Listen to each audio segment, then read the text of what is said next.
3 ಎಕರೆ 11 ಗುಂಟೆ ಲಿಂಗಾಯತರು ಪ್ರಾಪರ್ಟಿ. ಮೈಸೂರಿಗೆ 45 ಕಿಲೋಮೀಟ್ರ್ ಆಗುತ್ತೆ. ನಂಜನಗೂಡು ಗುಂಡ್ಲುಪೇಟೆ ಹೈವೇಯಿಂದ ಜಸ್ಟು 2.5 ಕಿಲೋಮೀಟ್ರ್ ಆಗುತ್ತೆ. ಹೈವೇಯಿಂದ 2 ಕಿಲೋಮೀಟ್ರ್ ಸಬ್ ರೋಡ್ ಬರುತ್ತೆ. ಅಲ್ಲಿಂದ 1/2 ಕಿಲೋಮೀಟ್ರ್ ಬಂದು ಮಡ್ ರೋಡು, 30 ಅಡಿ 40 ಅಡಿ ನಕಾಸೆ ಮ್ಯಾಪ್ ರೋಡು, ಕೆಂಪುಮಣ್ಣು.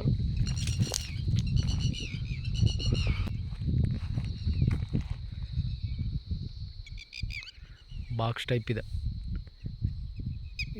ನೋಡಿ, ಏನು ಕಾಣಿಸ್ತಾ ಹಿಂಗೆ ಫುಲ್ಲು ಡೆಡ್ ಹಿಂಗೆ. ಸಾಯಿಲ್ ಮಾತ್ರ ಬ್ಯೂಟಿಫುಲ್ ಆಗೈತೆ. ಕೆಂಪು ಮಣ್ಣು, ಲಿಂಗಾಯತರದ ಪ್ರಾಪರ್ಟಿ.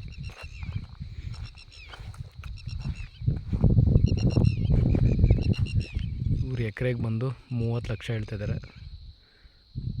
1 ಲಕ್ಷ ಬಿಡ್ಬೋದು, 28-29 ಲಕ್ಷ ಥರ ಆಗುತ್ತೆ. ಒಳ್ಳೆ ವಾಟರ್ ಬೆಲ್ಟ್ ಏರಿಯಾ.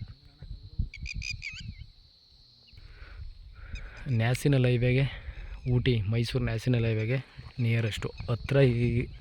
ಹತ್ರ ಬೇಕು ಅನ್ನೋರು ಈ ಲ್ಯಾಂಡು ಪರ್ಚೇಸ್ ಮಾಡ್ಬೋದು.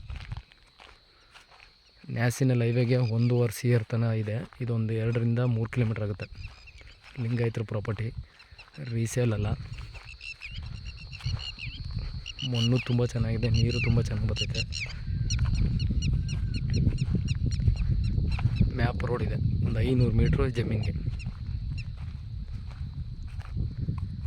ಗುಂಡ್ಲುಪೇಟೆ ರಿಜಿಸ್ಟ್ರೇಷನ್ ಬರುತ್ತೆ. ಬಾಕ್ಸ್ ಟೈಪ್ ಇದೆ.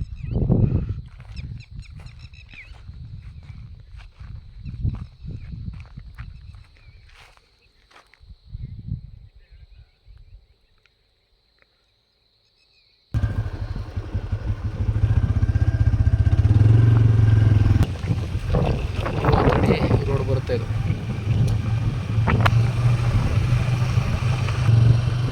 ತಾರ್ ರೋಡಿಂದ 500 ಮೀಟ್ರ್ ಇದೆ ತಾರ್ ರೋಡು. ಹೈವೇಗೆ 2-2.5 ಕಿಲೋಮೀಟ್ರ್.